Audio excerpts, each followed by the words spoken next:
اهلا بك عزيز الزملكاوي الجميل في المراجعه النهائيه لمباراه انبي الجزء الثاني. وبصراحه يعني انا خليت كلامنا يبقى مقسم لجزئين نظرا لاهميه المباراه دي والكلام الكتير عليها وصعوبه الخصم اللي قدامنا.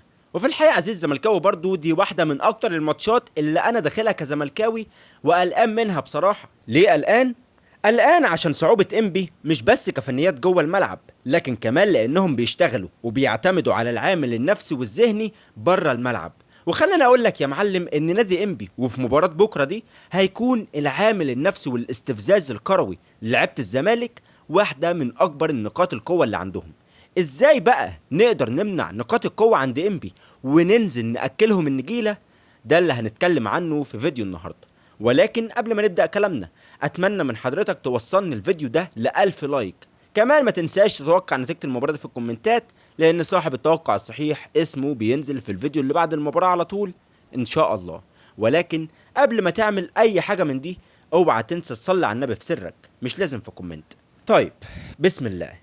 لازم تبقى عارف عزيز الزملكاوي ان خطوره انبي مش بس جوه الملعب زي ما قلت لك، لكن كمان في تاثيرها على لعيبه الزمالك بره الملعب. يعني ايه؟ يعني لازم تبقى عارف كويس جدا ان لعيبه انبي هتنزل من اول دقيقه بتحاول تطلعك بره الجيم، بتحاول تستفزك، بتحاول تعمل نفس اللي عملته في الدور الاول. خلي بالك بقى هنا لان في نقطه مهمه جدا كابتن عبد الناصر محمد وكابتن معتمد جمال لازم يبداوا يتكلموا مع اللعيبه عليها، وهي حته التشتت وحته الاستفزاز. لازم يبقى فيه كلام مع اللعيبه ان احنا بنلعب قدام نادي الكابتن بتاعهم محمود كهربا، يعني اللعيبه اللي بتلعب قدامهم دي بيسمعوا كلام كهربا.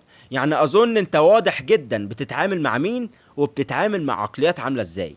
وخلي بالك عزيز الزملكاوي، واحد زي اخوان بتزيرة لو اخد انذار في مباراة انبي دي مش هيلعب ماتش الاهلي. كذلك الامر مع ناصر منسي، لو اخدوا انذار في ماتش انبي مش هيلعبوا ماتش الاهلي. لازم عبد الناصر محمد ومعتمد جمال يتكلموا ويحذروا اللعيبه كويس جدا من حته ان هم يطلعوا بره الجيم دي. لا يا معلم، انا نازل المباراه عايز اكسب، انا نازل المباراه دي دماغي كلها في الملعب في ال3 بونت. هم استفزوني في الدور الاول، هم حاولوا يعملوا عليا لقطه في الدور الاول وعملوا احتفالات مبالغ فيها، وكانت مباراه مش احسن حاجه. بس برضو لو لا قدر الله حصلت حاجه في المباراه دي او حد من عندي اتوقف او اخد انذار او اخد طرد، انا اللي هزعل مش هم مش خسرانين حاجه. عارف ان انت عايز تنزل المباراه دي تدوس عليهم وعايز ان انت تنزل تاخد حقك منهم، بس في الملعب. عايز تنزل تاكلهم النجيله اتفضل يا باشا، بس في الملعب.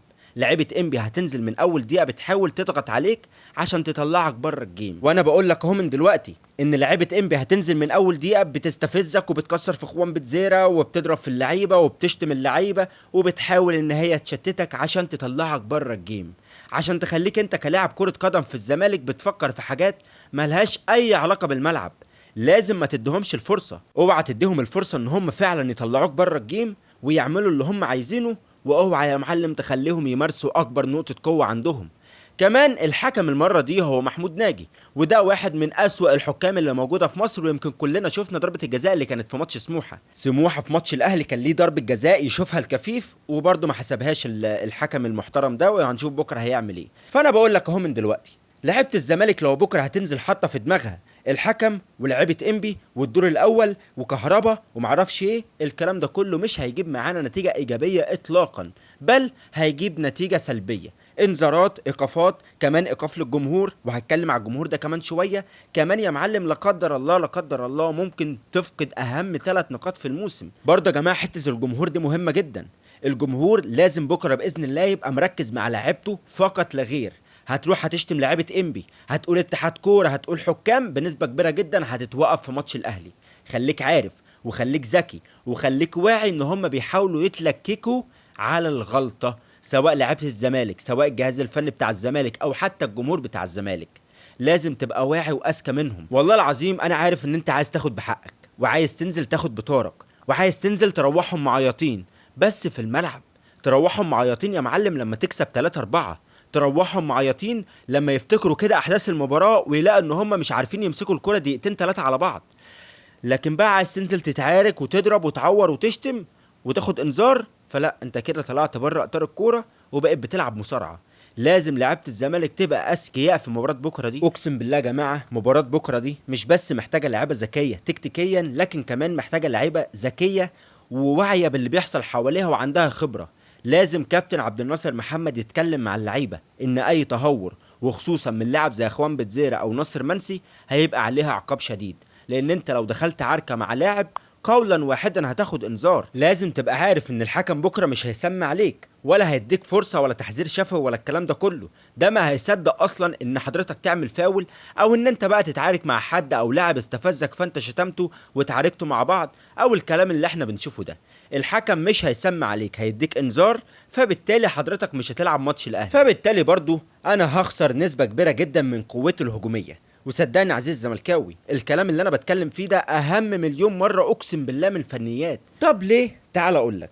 الزمالك قوته الهجوميه كلها دلوقتي متمثله في عدي الدباغ وناصر منسي وكمان خوان بتزيرة. في 2 منهم معرضين لو اخدوا انذار لا قدر الله في ماتش بكره مش هيلعبوا ماتش الاهلي، ماتش القمه، ماتش مصيري، ماتش ممكن يحسم في الدوري.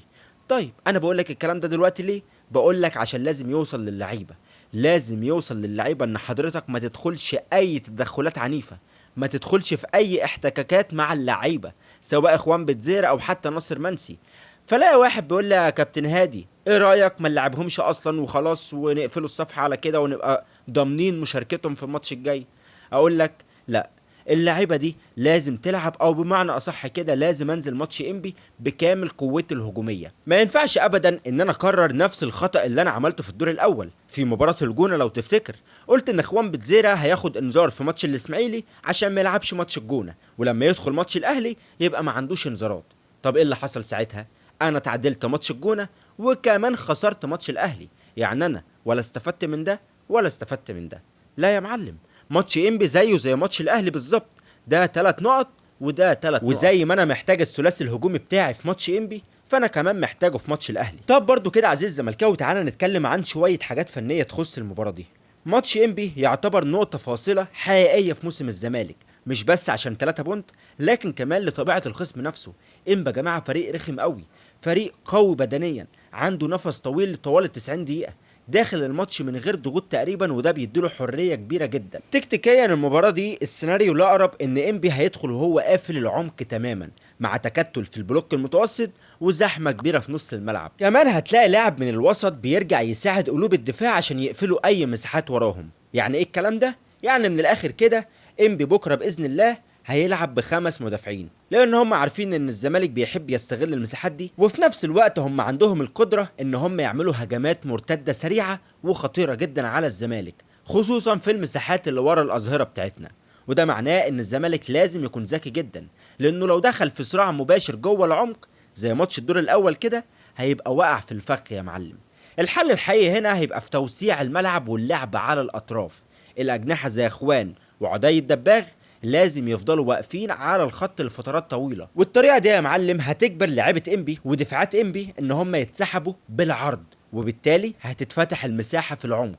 مع النقل اللعب بسرعه من ناحيه للتانيه تقدر تفك التكتل ده وتلاقي المساحه اللي تقدر تسجل منها. كمان مهم جدا ان الزمالك ما يساعدش انبي على تنفيذ خطته في ماتش الدور الاول.